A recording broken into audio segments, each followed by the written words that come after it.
Eu sou o Luiz, eu sou originalmente daqui do Rio de Janeiro, né? E eu atualmente eu moro no estado de Massachusetts, nos Estados Unidos. Massachusetts, que é um nome indígena, é uma área originalmente de populações indígenas nos Estados Unidos, apesar de que hoje em dia os povos indígenas daquela região estão tentando resgatar suas línguas e suas culturas, mas eles também passaram. Para vocês terem para fazer uma comparação, essa área dos Estados Unidos, historicamente, é como se fosse a Bahia, né? Os povos indígenas da Bahia foram os primeiros que sofreram com a chegada dos portugueses, né? Então, os povos indígenas do estado onde eu moro foram os primeiros povos a sofrer com a chegada dos ingleses, né? Foram os primeiros povos dizimados. Inclusive, o nome da cidade onde eu moro é um nome muito infeliz. É o nome do general Amherst, que foi um general inglês que durante a guerra contra os indígenas e os franceses, que na época estavam também lutando por seu território e usando os indígenas, ele usou a grande arma que ele usou. Dizem que ele foi um dos inventores da arma biológica, porque ele pegou cobertores com sarampo, catapora, doenças, e distribuiu esses cobertores para as populações indígenas como arma biológica. Então esse foi o general Amherst, muito celebrado na Inglaterra e comemorado na Inglaterra, e infelizmente é o nome da cidade onde eu moro. Acho que eu comecei a entender a questão de como eles trabalham a imersão junto com a identidade, a construção da identidade, né? Então isso é muito importante. Quando você consegue fazer um programa de imersão linguística com crianças muito pequenas, em etapas de desenvolvimento, de aquisição da língua, e você consegue combinar isso com as questões centrais da sua cultura, absolutamente nada do que eu possa dizer aqui vai ser mais importante, tá? Então, a perspectiva dessa oficina é um pouco diferente. Quando me perguntam assim, nós temos uma escola, só estão falando a língua portuguesa, e nós gostaríamos, na nossa comunidade, de melhorar o ensino da língua materna com essa estrutura que nós temos. Então, quando essa situação é apresentada dessa maneira, dessa forma, né? Então, nós queremos usar a escola, nós temos a língua portuguesa. A diferença entre você trabalhar alfabetização, letramento, e você trabalhar com um aluno que não fala a língua, né? Então, nós vamos falar um pouquinho sobre isso. E o que a gente sabe um pouco sobre isso, né? Vamos falar um pouco sobre o que o nosso aluno não sabe e o que o nosso aluno sabe antes de começar o processo de aprendizado, tá? De aprendizagem.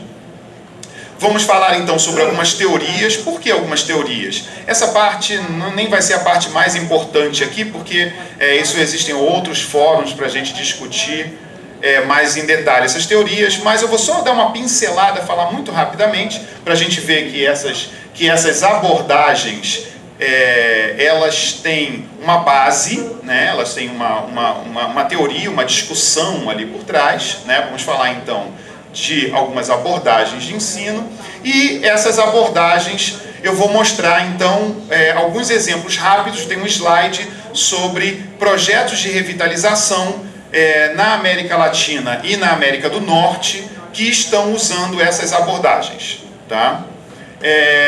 E eu vou também comentar sobre alguns projetos de revitalização que estão usando, então criaram uma metodologia para criar material, né? Eu vou dar ênfase então a um projeto, que está sendo uma parceria entre a comunidade Nava na Colômbia e linguistas que trabalham com o programa de revitalização da língua dos Países Bascos, do basco, né? Então eles estão com um projeto ali colaborando, os linguistas que trabalharam na revitalização do País Basco estão trabalhando com uma comunidade na Colômbia, e aí eu assisti uma oficina, estudei, conversei com eles, tenho conversado com o pessoal dos Países Bascos.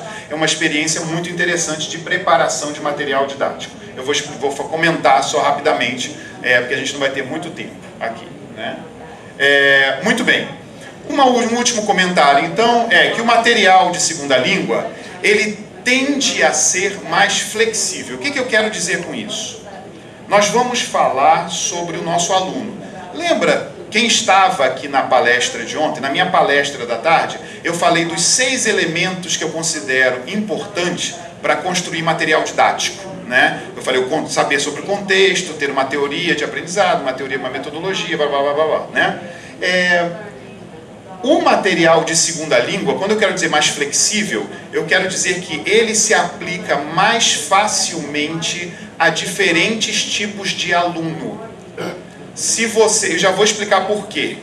Se você tem um material de segunda língua bom, você pode até, se você não tem, você tem um aluno falante nativo, que o ideal seria um material de alfabetização, você pode até não ter esse material de alfabetização e usar o material de segunda língua. Então, eu tenho aqui, por que você vai aprender, né? Para quê você vai aprender a CL2? Para falar com outras pessoas, para estudar a cultura e a língua, né? Para manter a língua viva. Eu botei um ponto de interrogação no para manter a língua viva, porque eu quero que a gente pense no nosso aluno, né? Nós, todos que estamos aqui, nós temos, num congresso de revitalização linguística, nós temos muito interesse em manter as línguas vivas, todos. E nós temos muita motivação para manter a língua viva, né? Mas isso necessariamente não tem que ser o caso do nosso aluno. Então nós vimos também uma apresentação da professora, né, da Nova Zelândia, que falou como que eles estão fazendo para motivar os seus alunos, né, usando tecnologias, criando novas ferramentas, né, criando contextos de uso, né? Então uma pergunta que a gente tem que se fazer antes de começar a preparar esse material para que a gente está estudando? Para que o meu aluno está estudando? Nos diferentes projetos de revitalização que eu visitei, que eu conheci, que eu vi em conferências, tá? Muitas vezes as pessoas respondem a pergunta de por que revitalizar, mas dificilmente eu vejo uma resposta tão enfática de para que revitalizar, né? E isso para o material de segunda língua é fundamental, porque nós temos que encontrar a motivação do aluno, né? Nós temos que encontrar nós temos que conseguir motivar. Então a metodologia era uma. Quando você começa a botar como prioridade a comunicação interpessoal, aquela metodologia não serve mais.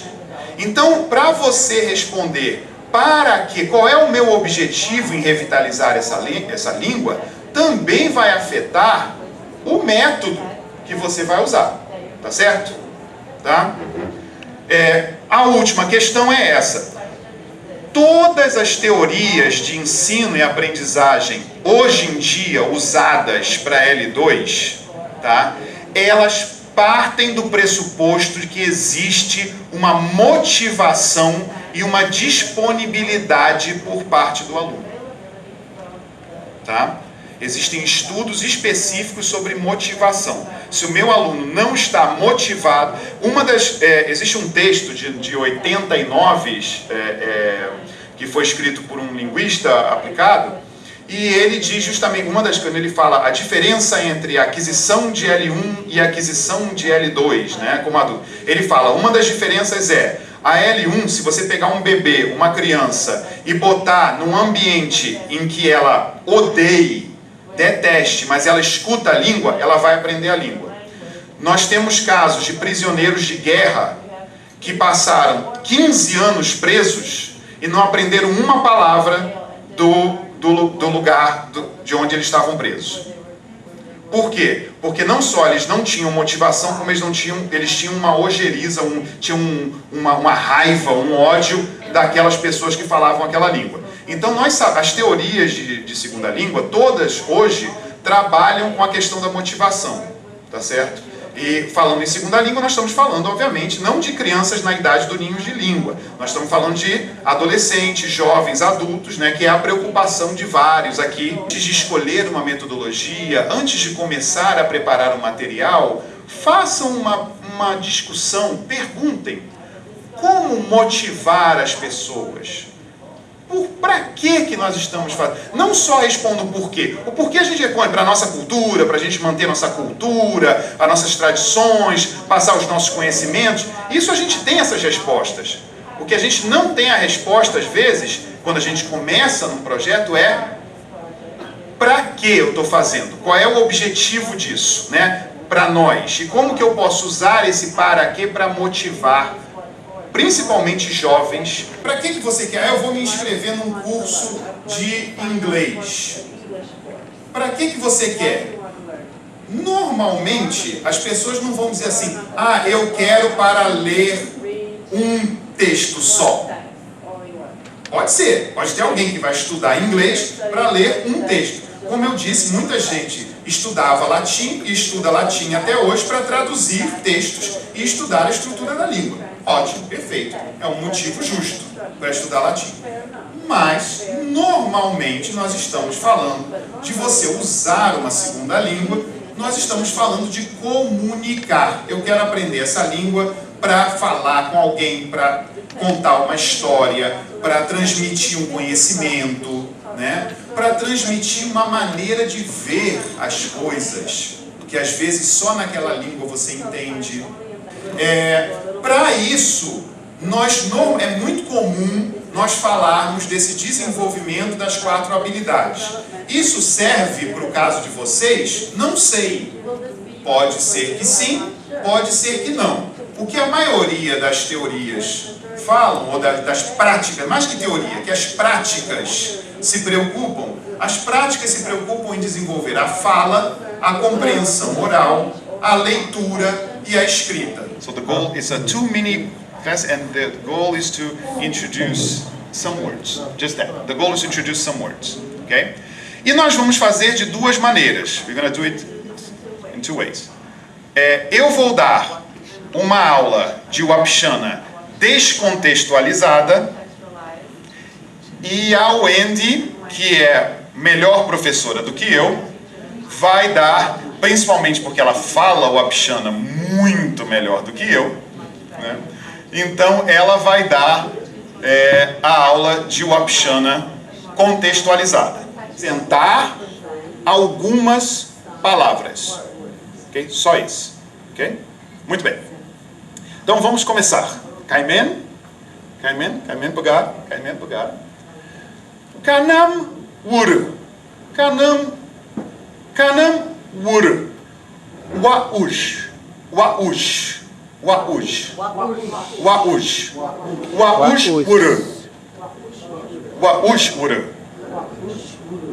Kanamura.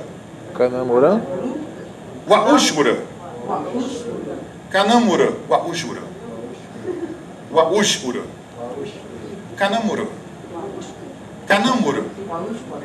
Kanamura. Waushura. Waushura. Kanam wura. Kanuk. Kanam ura. Kanuk. Kanuk ura. Kanuk ura. Kanuk ura. Kanam ura. Kanam ura. Kanam ura. Quajaj. Quajaj ura.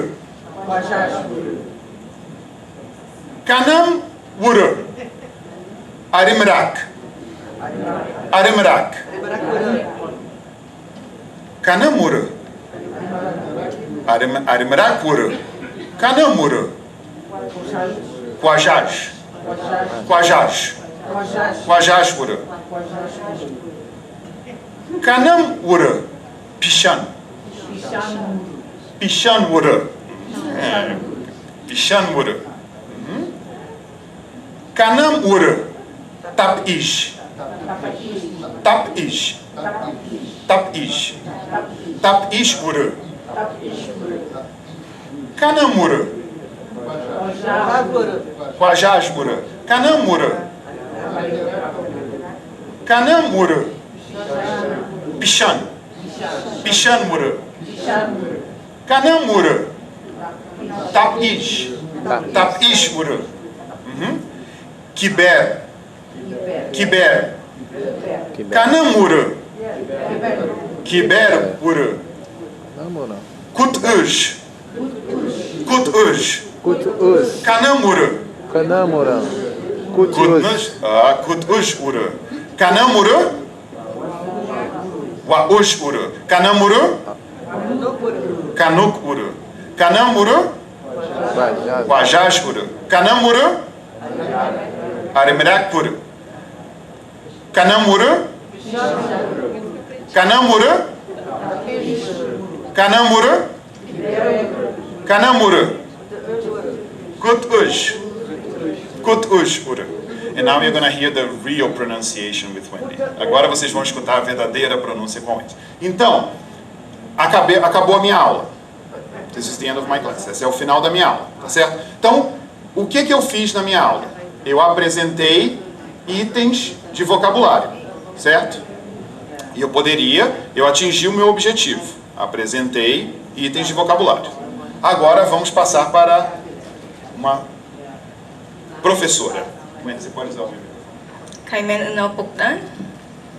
O kaimen. O kaimen. Engar pimut gap. Engar pimut gap. Pegaman. Nak pampu Nak kaimen. Pegaman. Nak pampu Engar pimut gap. Engar Wendy. Nak pampu Engar Wendy. Kaimen. Nak pampu Kaimen. Nak pampu Kaimen manun. Kaimen. Aji, what the funny? Is it the bottom or the top? Yeah, the one on the side. Yes. Okay. Right now, yes. Engar pimut gap. Pega shangi. Nak pam Nak pam Pedro. Kaimen manawun. Nak pam Maria. Maria. Kaimen manawun. Kanumura. Wa ojura. Kaimen. Wa ojura. Nak pam Pedro. Nak pam Maria. Kanumura. You can use the light. Okay, where is it? At the top? At the top. Okay. Kanumura. Kaimen. Devratman. Kanumura. Kanukura. Kaimen manuan. Waos. Kanuk.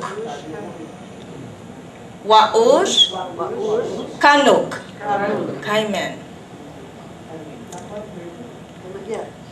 Pedro. Pedro. Na iya orang Pedro Makungkan. Na iya orang sorry. How do I go back? Okay. Pedro da mishi. Na iya orang Pedro makungkan. Na iya orang imakungkan. Waos, kaimen.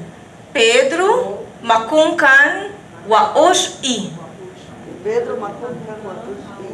Kaimen manun. Pedro makungkan waos i. Kaimen. Uruman Maria. Nairang umakungkan. Maria makungkan kanuk i. Maria makungkan kanuk i. Kaimen manun. Kaimen. Tumimpek nyaw. Yes. Bagi kusan baik. Pedro makungkan naayam waos i. Kaimen. Maria makungkan kanuk i. Kaimen mish. Naayam Pedro, naayam uru? Waos i. Kanya uru waos i. Kaimen. Ay si Pedro tekap, uru tekap, ay mekan mishi. Aha. Kanom itekap waos i. Kanom uru? Quajar. Kaimen. Pedro tepan quajar mishi. Pedro tekap ni quajar waos i. Pedro tekap ni quajar waos i. Kaimen mish. Kaimen naap. Kanong ura? Tap is. Kaimen. Pedro tekap ni quajar waos i. Pedro tekap ni tap is waos i. Naap mish.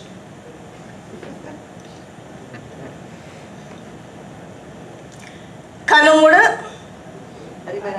Arimarak. Kaimen.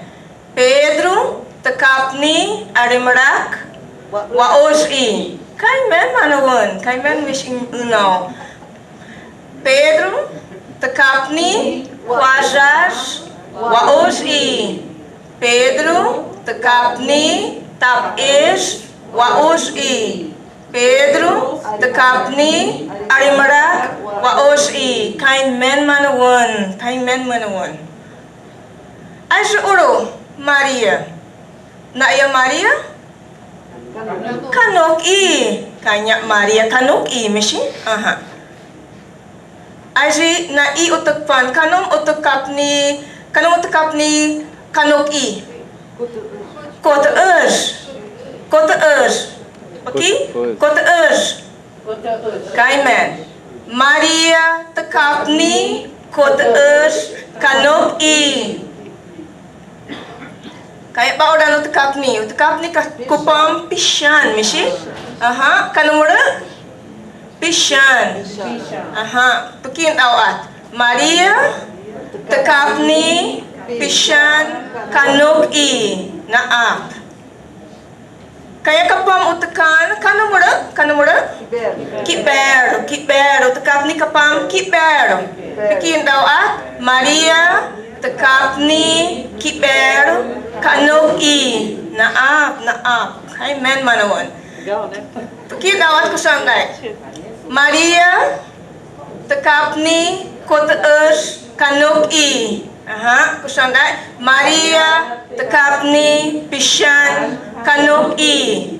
Maria tekap ni kiper kanok i. Kaimen manawon tumimpek nyo. Kaimen mish. Então, se eu for continuar essa aula, eu ia apresentar mais lugares, mais animais e depois passar uma atividade mais livre para os alunos. Aí os alunos vão talvez escrever um texto bem pequeno dizendo onde foi ontem e o que viu.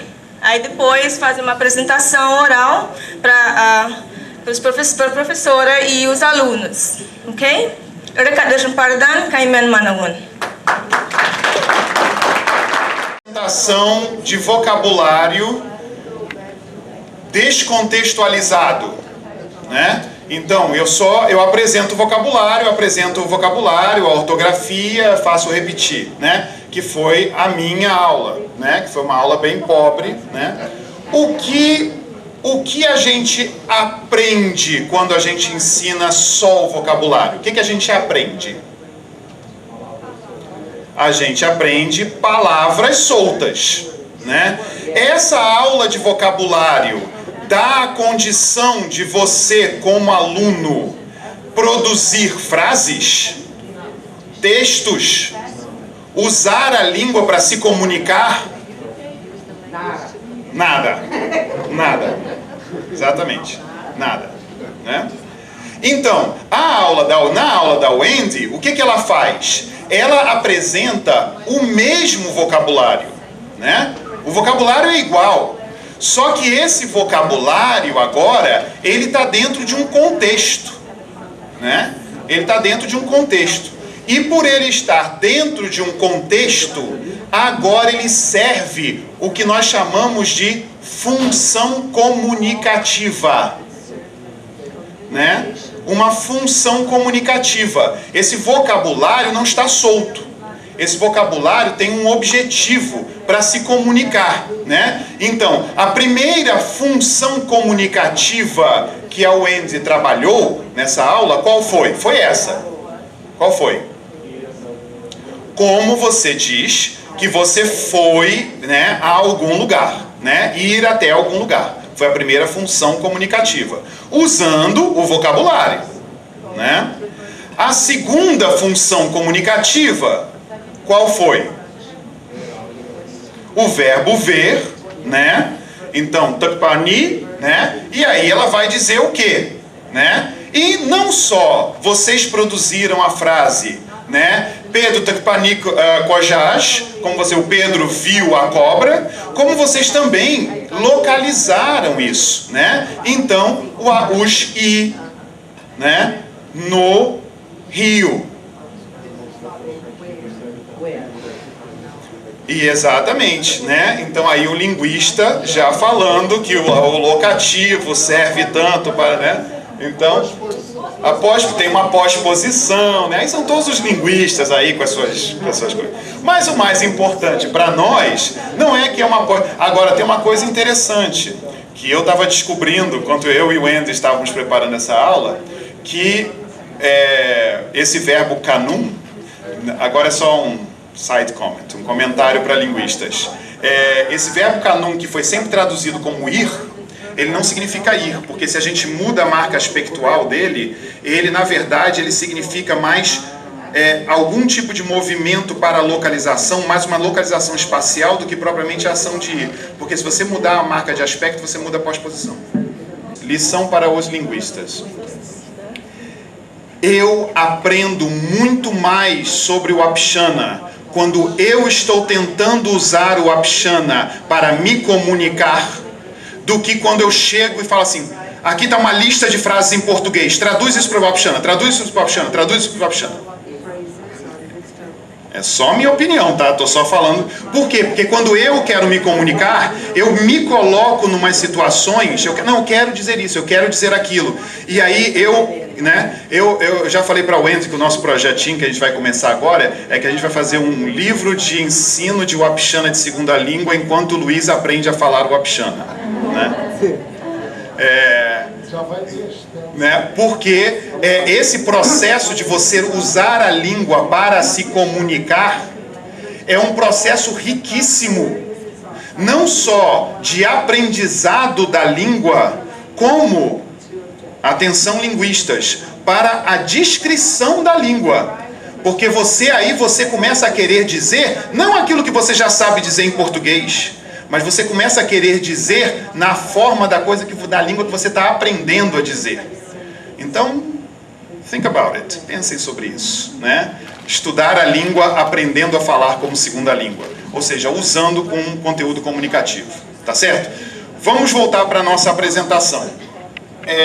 E aí, eu pergunto para vocês agora, depois que vocês tiveram a experiência de uma aula contextualizada para uma aula descontextualizada, né? Por que a contextualização é considerada como fundamental? Vocês sentiram isso? Né? Sentiram? Tem muito mais sentido para mim aprender uma língua de forma contextualizada, né? Eu posso dizer que eu fui ao rio, eu vi a cobra. É isso que a Wendy falou. Ela disse como é que ela continuaria a aula dela, né? Ela falou no final: eu continuaria treinando mais alguns animais, alguns outros lugares da comunidade, né? E aí eu diria, os alunos começariam a dizer onde eles foram, o que eles viram, né? E aí ela terminaria com um trabalho de casa pedindo para eles escreverem um pequeno texto dizendo onde eles foram, os animais que eles viram, né, na comunidade, tá certo? Então, ali você começa a usar a língua para se expressar, né? Então, por isso que a contextualização é considerada fundamental. Então, vamos lá, um pouquinho da teoria, né? Vamos falar um pouquinho sobre essa teoria. O que o aprendiz, o que o nosso aluno não sabe, diferentemente do aluno da alfabetização de ontem, lembra que nós vimos ontem, né?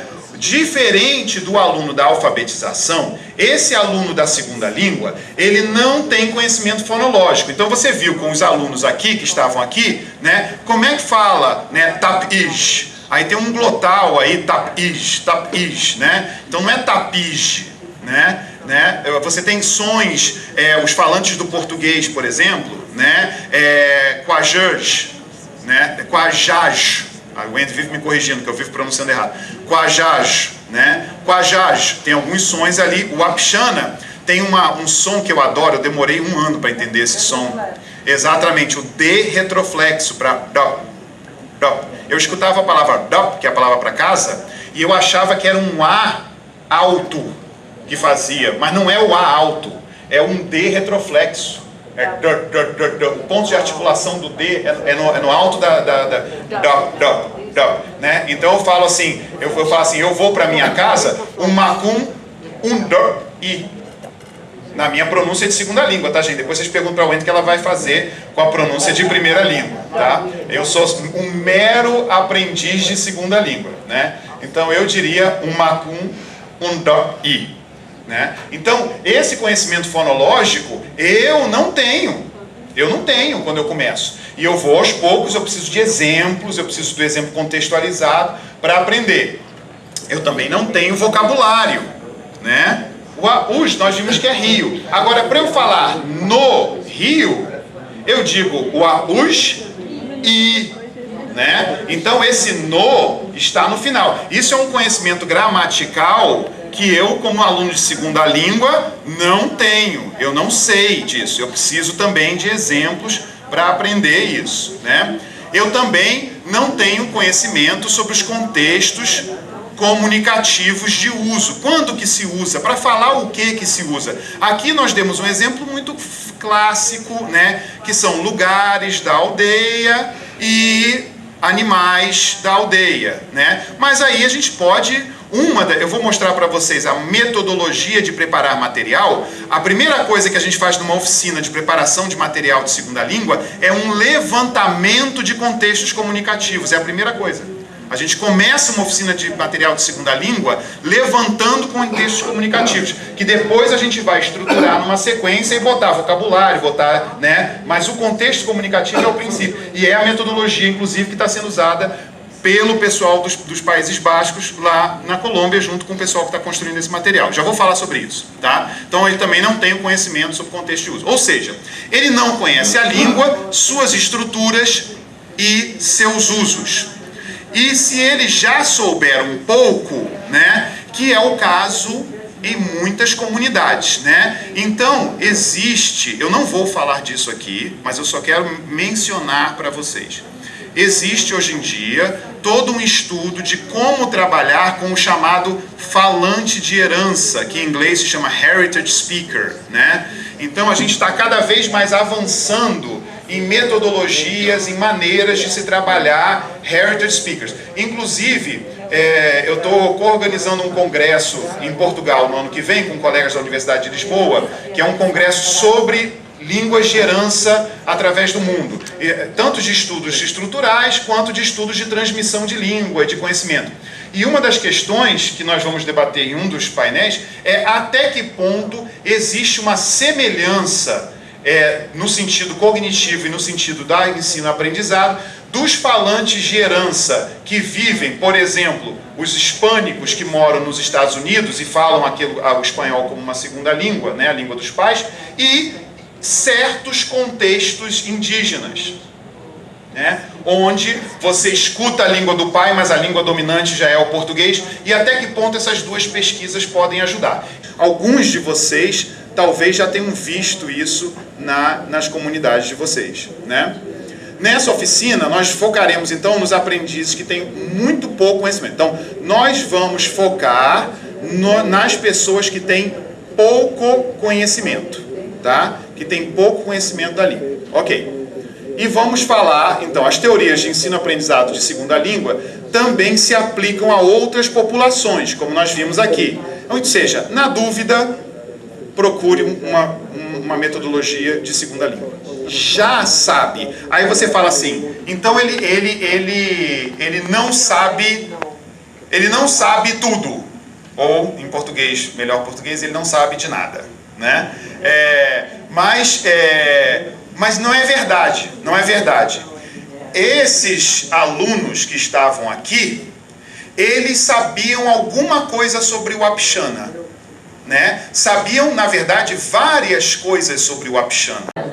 Essa daqui é o código binário, né? Em que você expressa conceitos, essa língua também expressa conceitos, só que com uma sequência de zeros e uns, tá? Isso daqui está dizendo olá. Se eu quiser falar olá em código binário, é assim que eu falo, tá? 010001 001001, tá? É assim que eu vou falar olá em código binário, né? Isso não é uma língua humana, tá? Quem não viu, veja. Não é Avatar. A chegada, the arrival, exatamente. Essa é a língua, né, dos alienígenas da chegada, que é uma língua maravilhosa. Eu, como linguista, eu fui assistir o filme com a minha filha. Aí minha filha tem 15 anos. Ela acabou o filme e falou assim, legal, né? Tem os ETs que chegam. Aí eu, não! Você não está entendendo! Aí coitada. Ela, né? Aí nós fomos falando da hipótese de Wolff sabia até em casa, ela não aguentava mais me escutar, né? Você não está entendendo. Ela ganha a capacidade de ver através do tempo, porque ela fala uma língua atemporal, que não tem uma sequência de sons, não tem linearização. Aí minha filha me olhando assim, tá na hora do sorvete? Né? Assim, eu falei, cara, essa língua é maravilhosa, né? Aí eu uso esse exemplo às vezes nas minhas aulas de linguística. Aí eu falo assim para os meus alunos, imaginem, porque a gente fala muito de articulação dual, né? Imaginem se nós tivéssemos duas bocas e pudéssemos emitir dois sons ao mesmo tempo. Projetar um holograma. Projetar um holograma, né? Seria assim. Mas mesmo que a gente tivesse uma língua oral, né? Imagina se em vez de eu produzir pá, eu tivesse que produzir primeiro o p, depois o a, eu pudesse produzir pá de uma vez só. E tudo que a Wendy falava, né, Caimê Manauan, né, você já tá, o que é Caimê Manauan? Caimê Manauan, né? Muito bem, tá certo, né, parabéns, né? Então, quando ela usava isso, pouco a pouco o aluno vai escutando aquelas palavras com função comunicativa e ele vai, né, levando aquilo adiante, né? Muito bem. Como eu tinha prometido para vocês, um pouquinho dessa história, né? Só para a gente entender. Então, nos séculos 19 e 20, foram marcados por uma sequência de métodos, né? O que a gente acredita... A gente não, os nossos antepassados do século 20. Nós somos do 21, né? Nós somos do século 21. O que o pessoal do século 20 achava, né? Para meus alunos, eu nasci em 73, meu aluno, nota velho, professor. O que o pessoal achava é que existiria um método ou uma metodologia perfeita que a gente ia achar e que, pum, ia funcionar para todo mundo, em todos os lugares. Então isso foi a grande corrida do século XX, né? Aí no século XX, eu só botei 4 aqui porque eu podia fazer 5 slides só disso. Só de métodos e abordagens que foram inventadas. A gente começou lá no século XIX com gramática e tradução, mas aí tem a abordagem oral, tem o método behaviorista, tem a abordagem comunicativa. Esses são alguns exemplos mais influentes, tá? Tem Total Physical Response, aquele, né, resposta física. Tem um monte. Qual foi a conclusão desta brincadeira de um século? A conclusão dessa brincadeira de um século é que os pesquisadores chegaram a que nenhuma prática funciona em todos os contextos com todos os alunos. Tanto que, como a gente faz a formação de professores de segunda língua hoje em dia? A gente faz a formação de professores de segunda língua, na verdade, mostrando tudo. Quer dizer, o que eu chamo de boa formação de professor, né? Eu tenho colegas que fazem formação de professor dizendo, escolhendo o que eles preferem e mostrando o que eles preferem. Eu não faço isso. Eu, quando dou curso de metodologia de ensino, eu apresento todas as metodologias e digo, agora você escolhe qual que você quer usar, né? Então, essa é a conclusão da pesquisa, né? Então, o que a gente precisa é uma discussão sobre princípios gerais do aprendizado, né? E essas técnicas, esses métodos, essas abordagens, a gente tem que... É caixa de ferramenta, entendeu? A caixa de ferramenta é caixa de ferramenta. Vamos aprender, e em algum momento pode ser que sirva, tá? Muito bem. Então, o que a gente sabe sobre o conhecimento de vocabulário e fonologia? Sem conhecer a gramática de uma língua, você não pode dizer certas coisas. Sem saber o vocabulário, você não consegue dizer nada. Ou seja, o fato de você falar uma outra língua afeta a maneira como você aprende a pronúncia da segunda língua. Isso não é verdade para tudo na gramática, mas parece ser verdade para a fonologia. Tá? O que muitos chamam de transferência positiva e negativa, né? Ou seja, que é você usar como você sabe falar na sua língua para você falar em outra língua. A aquisição fonológica e o desenvolvimento do léxico estão na base de qualquer modelo de ensino-aprendizagem de L2. Tá? Então, o que eu quero dizer com isso é: nós vamos, no nosso material, focar, sim, no vocabulário em contextos comunicativos. Tá? Muito importante. Não preparem o material com os olhos só na gramática. Tá? Muito bem. Aí, uma outra teoria importante é a teoria do estímulo linguístico. O estímulo linguístico é o ponto de partida para a aprendizagem. A compreensão do estímulo é fundamental para a aprendizagem. Para um estímulo se tornar compreensível, é necessário que o aluno faça a conexão entre forma e significado. O que isso está dizendo? Está dizendo duas coisas. Primeiro, ninguém aprende sem escutar. Ninguém aprende sem escutar a língua.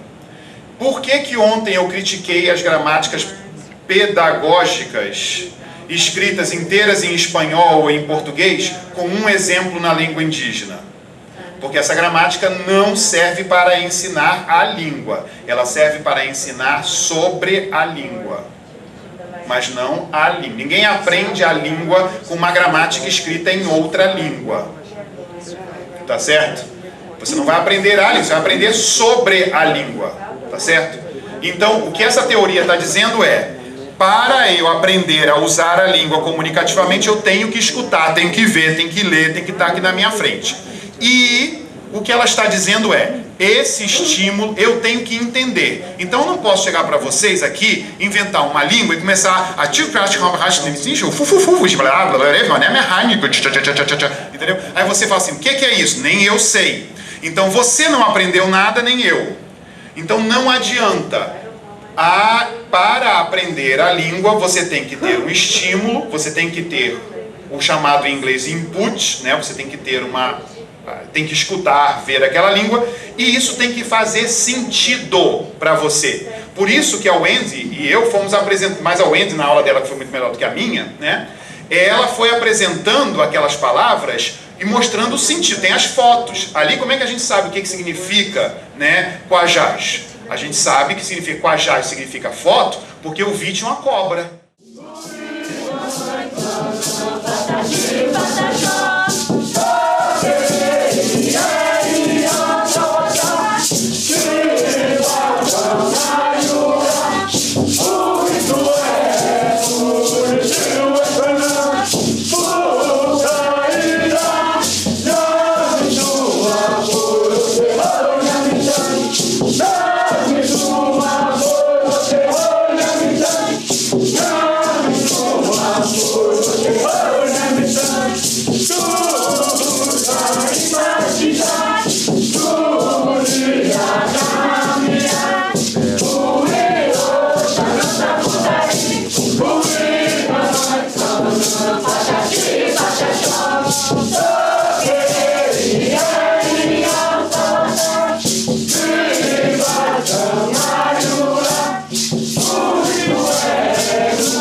Agora vamos cantar uma aqui, que quem se sentir à vontade de...